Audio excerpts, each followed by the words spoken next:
ಎಲ್ಲ ಒಂದು SLC ವಿದ್ಯಾರ್ಥಿಗಳಿಗೆ ಟ್ರೂಸಿಕ್ ಅಫಿಷಿಯಲ್ ಚಾನಲ್ಗೆ ಸ್ವಾಗತ. ನಾನು ಚೇತನ್ CK. ಇವತ್ತಿನ ಈ ವಿಡಿಯೋದಲ್ಲಿ ನಿಮಗೆ SLC FA4 ಎಕ್ಸಾಮ್ಗೆ ಅಂದರೆ ಸಾಧನಾ ಪರೀಕ್ಷೆ 4ಕ್ಕೆ ಕನ್ನಡ ವಿಷಯದ ಒಂದು ಪ್ರಶ್ನೆ ಪತ್ರಿಕೆ ನೋಡೋಣ.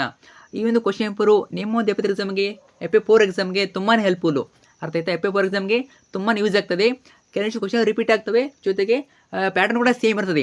ಯಾವುದಕ್ಕೂ ನೋಡ್ಕೊಂಡು ಹೋಗಿ FA4 ಎಕ್ಸಾಮ್ ಹೆಲ್ಪ್ಫುಲ್ ಆಗ್ತದೆ. ಖಂಡಿತ ಕೊನೆಯವರೆಗೆ ನೋಡಿ, ಇಂಪಾರ್ಟೆಂಟು.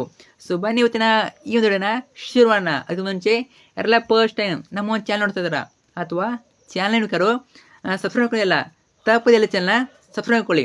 ಯಾಕಂದ್ರೆ ಇದೇ ರೀತಿ ನಿಮಗೆ FA4 ಎಕ್ಸಾಮ್ಗೆ ಎಲ್ಲ ವಿಷಯಗಳು ಕ್ವಶನ್ ಪೇಪರ್ ಆಗಿರ್ಬೋದು, ಜಸ್ಟ್ FA4 ಮಾತ್ರವಲ್ಲ, ನಿಮ್ಮೊಂದು ಪೂರ್ವಸಿದ್ಧ ಪರೀಕ್ಷೆಗೆ, ಪ್ರಿಪರೇಟರಿ ಎಕ್ಸಾಮ್ಗೆ ಮತ್ತು ಅನ್ಯುವಲ್ ಎಕ್ಸಾಮ್ಗೆ ಎಲ್ಲ ವಿಷಯಗಳ ಪಾಸಿಂಗ್ ಪ್ಯಾಕೇಜು, ಸ್ಕೋರಿಂಗ್ ಪ್ಯಾಕೇಜು ಕೇಳಿಸ್ಕೊಳ್ಳಿ. ಮತ್ತು ಫಿಕ್ಸ್ ಮಾಡಿದ ಪ್ರಶ್ನೆಗಳು, ಕ್ವಶನ್ ಪೇಪರ್ಗಳು ಎಲ್ಲ ವಿಡಿಯೋಗಳು ಇದೇ ಒಂದು ಚಾನಲ್ ಆಗ್ತವೆ. ಅವೆಲ್ಲ ಬೇಕು ಅಂತಂದರೆ ತಪ್ಪದೇ ಚಾನಲ್ನ ಸಬ್ಸ್ಕ್ರೈಬ್ ಮಾಡ್ಕೊಳ್ಳಿ. ನೀವು ಮಾಡ್ಕೊಂಡ್ರೆ ಮಾತ್ರ ಸಿಗ್ತವೆ. ನೀವು ಮಿಸ್ ಮಾಡ್ಕೊಂಡ್ರೆ ಎಲ್ಲವನ್ನು ಕಳ್ಕೊತೀರಾ. ಆದರೆ ಇಲ್ಲಿ ಮಾಡ್ಕೊಳ್ಳಿ.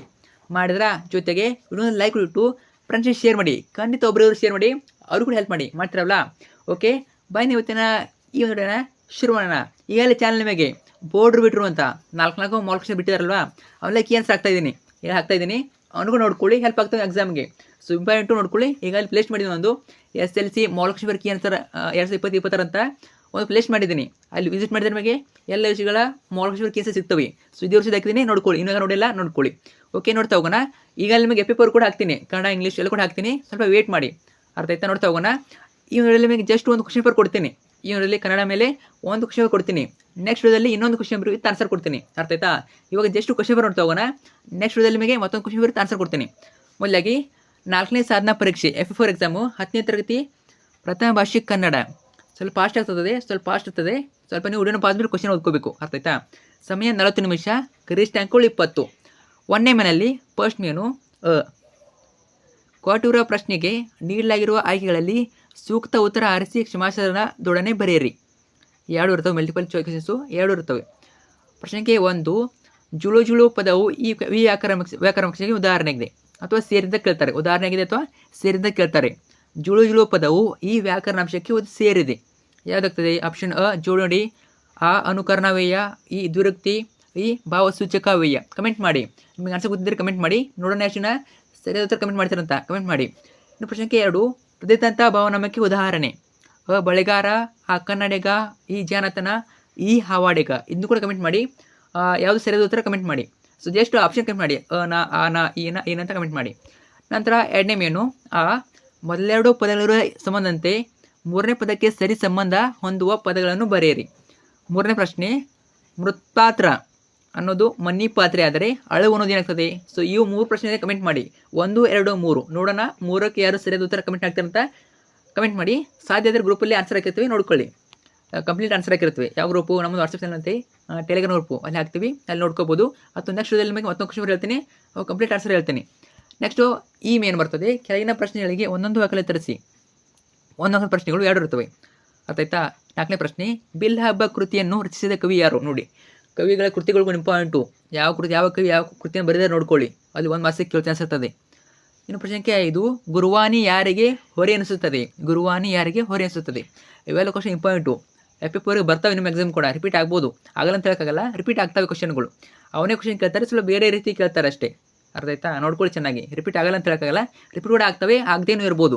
ಬಟ್ ನಿಮಗೆ ಏನು ನೋಡ್ಕೋಬೇಕಂದ್ರೆ ಪ್ಯಾಟರ್ನ್ ನೋಡ್ಕೊಳ್ಳಿ ಚೆನ್ನಾಗಿ, ಯಾವ ಪಾಠದಲ್ಲಿ ಯಾವ್ದು ಕ್ವಶನ್ ಕೇಳ್ತಾರೆ ಅಂತ. ಮತ್ತು ಈ ಮೇನು ಕೆಳಗಿನ ಪ್ರಶ್ನೆಗಳಿಗೆ 2-3 ವಾಕ್ಯ ತರಿಸಿ. ಈ ಒಂದು 2 ಪ್ರಶ್ನೆ ಹೊಂದಿರ್ತದೆ. ಟೋಟಲಾಗಿ 2 ಮಾರ್ಕ್ಸು. ಪ್ರಶ್ನೆ 6, ಪರಶುರಾಮರು ದ್ರೋಣರಿಗೆ ಮಣ್ಣಿನ ಪಾತ್ರೆಯಲ್ಲಿ ಅರ್ಘ್ಯವನ್ನು ಕೊಡಲು ಕಾರಣವೇನು? ಪರಶುರಾಮರು ದ್ರೋಣರಿಗೆ ಮಣ್ಣಿನ ಪಾತ್ರೆಯಲ್ಲಿ ಅರ್ಘ್ಯವನ್ನು ಕೊಡಲು ಕಾರಣವೇನು? 2 ಅಂಕಕ್ಕೆ ಇರ್ತದೆ, ಇಂಪಾರ್ಟೆಂಟ್ ನೋಡ್ಕೊಳ್ಳಿ. ಇನ್ನು ಈ ಕೆಳಗಿನ ಹೇಳಿಕೆಗಳಲ್ಲಿ ಯಾವುದಾದ್ರೂ ಒಂದಕ್ಕೆ ಸಂದರ್ಭದೊಡನೆ ಸ್ವಾರಸ್ಯ ವಿವರಿಸಿ. ಸ್ವಾರಸ್ಯ 1 ಇರ್ತದೆ ಪ್ರಶ್ನೆ, 3 ಅಂಕಕ್ಕೆ ಇರ್ತದೆ. 7ನೇ ಪ್ರಶ್ನೆ, ಪ್ರವಾಸವು ಶಿಕ್ಷಣದ ಒಂದು ಭಾಗವಾಗಿದೆ. ಪ್ರವಾಸವು ಶಿಕ್ಷಣದ ಒಂದು ಭಾಗವಾಗಿದೆ. ಇಂಪಾರ್ಟೆಂಟು, ಯಾವ್ದು ಬೇಕಾದ್ರೂ ಕೇಳ್ಬೋದು. ಹೆಚ್ಚಾಗಿ ನಿಮಗೆ FA4 ಅಂತ ಬಂದಾಗ ಪಾಠದ ಮಧ್ಯದಿಂದ ಕೇಳೋದು ಕಡಿಮೆ, ನಿಮ್ಮ ಅಭ್ಯಾಸ ಹೆಚ್ಚಾಗಿ ಕೇಳ್ತಾರೆ, ಅವ್ನು ಚೆನ್ನಾಗಿ ನೋಡ್ಕೊಳ್ಳಿ. ಇನ್ನು ಈ ಕೆಳಗಿನ ಕವಿಯು ಸ್ಥಳ, ಕಾಲ, ಕೃತಿಗಳು, ಪ್ರಸಿದ್ಧಿಗಳನ್ನು ಕುರಿತು ವಾಕ್ಯ ರೂಪದಲ್ಲಿ ಬರೆಯಿರಿ. ಒಬ್ಬರದ್ದು ಕೊಡ್ತಾರೆ ಕವಿ ಪರಿಚಯ ಬರೆಯುವಂಥದ್ದು. ಸೊ 3 ಅಂಕಕ್ಕೆ ಇದ್ದೇ ಇರ್ತದೆ. ತುಂಬ ಏನು ಬರೆಯುವಾಗಿಲ್ಲ, 3 ಅಂಕ ಮಾತ್ರ ಅಲ್ವಾ. ಏನೇನು ಓದ್ಕೋಬೇಕಂತದೆ? ಕವಿಗಳ ಸ್ಥಳವನ್ನು ನೆನ್ಪಿಟ್ಕೊಳ್ಳಿ, ಕಾಲವನ್ನು ಓದ್ಕೊಳ್ಳಿ, ಕೃತಿಗಳು, ಪ್ರಶಸ್ತಿಗಳು ಮತ್ತು ಅಥವಾ ಬಿರುದುಗಳನ್ನ ನೆನ್ಪಿಟ್ಕೋಬೇಕು. ಪ್ರಶಸ್ತಿ ಬಿರುದು 2 ಒಂದೇ ಇದು. ಅರ್ಥ ಆಯ್ತಾ? ಕವಿಗಳ ಸ್ಥಳ, ಕಾಲ, ಕೃತಿಗಳು, ಪ್ರಶಸ್ತಿಗಳು. ನೀವೇನು ಮಾಡ್ತೀರಾ, ಇಡೀ ಪ್ಯಾರಾಗ್ರಾಫ್ನ ಓದಕ್ಕೆ ಹೋಗ್ತೀರಾ, ಆ ರೀತಿ ಮಾಡ್ಕೋಬೇಡಿ. ಒಂದು ಪಾಯಿಂಟ್ಸ್ ಮಾಡ್ಕೊಳ್ಳಿ. ಒಂದು ಬುಕ್ಕಲ್ಲಿ ಆ ಕವಿಗಳ ಹೆಸರನ್ನ ಬರೀರಿ, ಅವರ ಸ್ಥಳ, ಕಾಲ, ಕೃತಿಗಳು, ಪ್ರಶಸ್ತಿಗಳನ್ನ ಬರ್ಕೊಳ್ಳಿ. ತುಂಬಾ ಈಸಿ ಆಗ್ತದೆ, ನೀವು ಮರ್ತೋಗಲ್ಲ ಕೂಡ. ತುಂಬ ಏನಿಲ್ಲ, ಈ ರೀತಿ ಬರೆದ್ಬಿಟ್ಟು ಪ್ರಾಕ್ಟೀಸ್ ಮಾಡ್ಕೊಳ್ಳಿ. ನೀವು ಅನ್ಕೋತಿರ್ತಾರ ಅಷ್ಟೊಂದು ಕವಿ ಪರಿಚಯ ಇದೆ, ನೆನಪುಳಿಯಲ್ಲ ಅಂತ. ಅದಕ್ಕೆ ಹೇಳ್ತಾ ಇದ್ದೀನಿ, ಪಾಯಿಂಟ್ಸ್ ಮಾಡ್ಕೊಳ್ಳಿ. ಕವಿ ಹೆಸರನ್ನ ಬರೀರಿ, ಅವರ ಹೆಸರು ಕೆಳಗಡೆ ಸ್ಥಳ, ಕಾಲ, ಕೃತಿ, ಪ್ರಶಸ್ತಿಗಳನ್ನ ಬರ್ಕೊಂಡ್ಬಿಟ್ಟು ಪ್ರಾಕ್ಟೀಸ್ ಮಾಡ್ಕೊಳ್ಳಿ. ಸೊ 100% ನಿಮಗೆ ನೆನಪಾಗಿ ಆಗ್ತದೆ. ಈ ರೀತಿ ಮಾಡ್ಕೊಂಡ್ರೆ ನಿಮಗೆ ಕವಿ ಪರಿಚಯ ಮುಗಿತದೆ. ಲಕ್ಷ್ಮೀಶ ಕೊಟ್ಟಿದ್ದಾರೆ, ಇಂಪಾಯಿಂಟ್ ನೋಡ್ಕೊಳ್ಳಿ.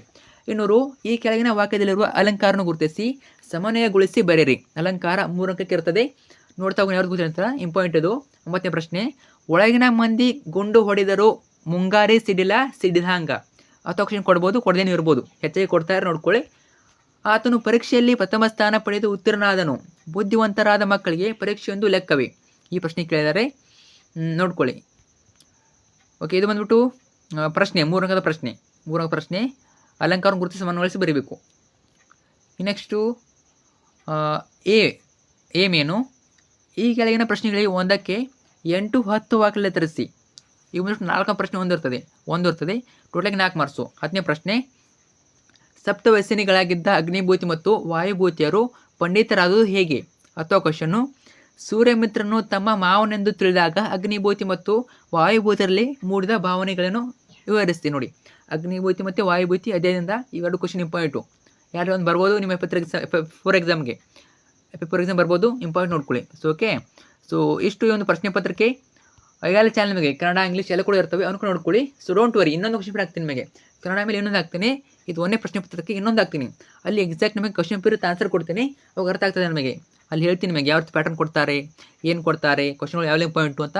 ಅಲ್ಲಿ ಕ್ವಶನ್ ಪೇಪರ್ ಆನ್ಸರ್ಗಳು ಕೊಡ್ತೀನಿ. ತುಂಬ ಆನ್ಸರ್ ಕೇಳ್ತಾ ಇರ್ತೀರಾ. ಸೊ ನೆಕ್ಸ್ಟ್ ನಿಮಗೆ ಇನ್ನೊಂದು ಕ್ವಶನ್ ಪೇಪರ್ ಆನ್ಸರ್ ಕೊಡ್ತೀನಿ, ಅದು ನೋಡ್ಕೊಳ್ಳಿ. ಪ್ಲಸ್ ಈ ಕ್ವಶನ್ಸ್ ನೋಡ್ಕೊಳ್ಳಿ. ಸೊ FF4 ಎಕ್ಸಾಮ್ಗೆ ಹೆಲ್ಪ್ಫುಲ್ ಆಗ್ತವೆ. ಓಕೆ, ಸೊ FF3 ಎಕ್ಸಾಮ್ ಕೂಡ ತುಂಬ ಹೆಲ್ಪ್ಫುಲ್ ಆಗಿದೆ. FF4 ಎಕ್ಸಾಮ್ ಕೂಡ ಅಷ್ಟೇ ಹೆಲ್ಪ್ಫುಲ್ ಆಗ್ತದೆ. ಓಕೆ, ಸೊ ಇಂಗ್ಲೀಷ್ ಆಗಿರ್ಬೋದು ಎಲ್ಲ ಹಾಕಿರ್ತೀನಿ. ಜೊತೆಗೆ ಚಾನಲ್ ನಿಮಗೆ ಎಲ್ಲ ವಿಷಯಗಳು ಮಾಡಲ್ ಕ್ವಶನ್ ಹಾಕಿರ್ತೀನಿ. ಮೇನ್ ಅದು ನೋಡ್ಕೊಳ್ಳಿ.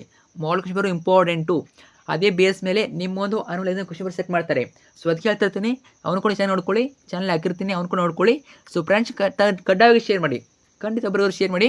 ಸೊ ತುಂಬಾ ಟೈಮ್ ಹಿಡಿಯಲ್ಲ ಶೇರ್ ಮಾಡೋಕ್ಕೆ, ಖಂಡಿತ ಶೇರ್ ಮಾಡಿಟ್ಟು ಅವ್ರು ಕೂಡ ತಿಳಿಸ್ಕೊಡಿ. ಓಕೆ, ಸೊ ನೋಡ್ಕೊಳ್ಳಿ, ಎಲ್ಲ ಪ್ರಶ್ನೆ ಇಂಪಾರ್ಟೆಂಟು ರಿಪೀಟ್ ಆಗ್ತವೆ. ಓಕೆ, ಸೊ 1ನೇ ಪ್ರಶ್ನೆಗಳು ನೀವೇನು ನೋಡ್ಬೇಕು ಪ್ಯಾಟರ್ನ್ ಅಂತಂದರೆ, ಮೇನ್ ಏನಿಲ್ಲ, ಬಹುವಿಕೆ ಪ್ರಶ್ನೆಗಳು ಏನು ಕೇಳ್ತಾರೆ ಬಹುವಿಕೆಯಲ್ಲಿ ನಿಮಗೆ ಹೆಚ್ಚಾಗಿ ವ್ಯಾಕರಣ ಕೇಳ್ತಾರೆ. ಬಹುವಿಕೆ ಪ್ರಶ್ನೆಯಲ್ಲಿ ನಿಮಗೆ ವ್ಯಾಕರಣ ಕೇಳ್ತಾರೆ. ನಂತರ 1 ಅಂಕದಲ್ಲಿ ಕೂಡ ನಿಮಗೆ ವ್ಯಾಕರಣ ಇರ್ತದೆ ಅಂದರೆ 100 ರೂಪಾಯಿ ಪ್ರಶ್ನೆ ಇರ್ತದೆ. ನಂತರ ಇಲ್ಲಿಂದ ನೆಕ್ಸ್ಟ್ ಬಂದ್ಬಿಟ್ಟು ನಿಮಗೆ ಎಲ್ಲ ಅಧ್ಯಾಯಗಳ ಪ್ರಶ್ನೆ ಇರ್ತವೆ. ಅರ್ಥ ಆಯ್ತಾ? ಅಧ್ಯಾಯ ಪ್ರಶ್ನೆ ಇರ್ತವೆ. ಅದು 1 ಅಂಕದಾಗಿರ್ಬೋದು, 2 ಅಂಕದಾಗಿರ್ಬೋದು, ಮತ್ತು ಸಂದರ್ಭ ಆಗಿರ್ಬೋದು, ಜೊತೆಗೆ ಕವಿ ಪರಿಚಯ ಆಗಿರ್ಬೋದು. ಅಷ್ಟೇ ಅಲ್ಲದೆ ಅಲಂಕಾರ ನೋಡಿ, ಇದು ಕೂಡ ವ್ಯಾಕರಣ. ಅಲಂಕಾರ ಕೇಳ್ತಾರೆ, ಅಲಂಕಾರ ಕೇಳ್ಬೋದು, ಅಥವಾ ನಿಮಗೆ ಗಾದೆ ಮಾತನ್ನ ಕೇಳ್ತಾರೆ. ಅರ್ಥ ಆಯ್ತಾ? ಅಲಂಕಾರದ ಗಾದೆ ಮಾತನ್ನ ಕೇಳ್ತಾರೆ. ನಂತರ 4ನೇ ಪ್ರಶ್ನೆ ಹೊಂದಿರ್ತದೆ. ಸೊ ಇಷ್ಟು ಪ್ಯಾಟರ್ನ್ ನೋಡ್ಕೊಳ್ಳಿ. ಫ್ರೆಂಡ್ಸ್ ಶೇರ್ ಮಾಡಿ. Thank you so much. Comment ಕೂಡ ಮಾಡಿ, ನಿಮಗೆ ಯಾವ ವಿಷಯಗಳು ಬೇಕು FF4 ಎಕ್ಸಾಮ್ಗೆ ಕಮೆಂಟ್ ಮಾಡಿ.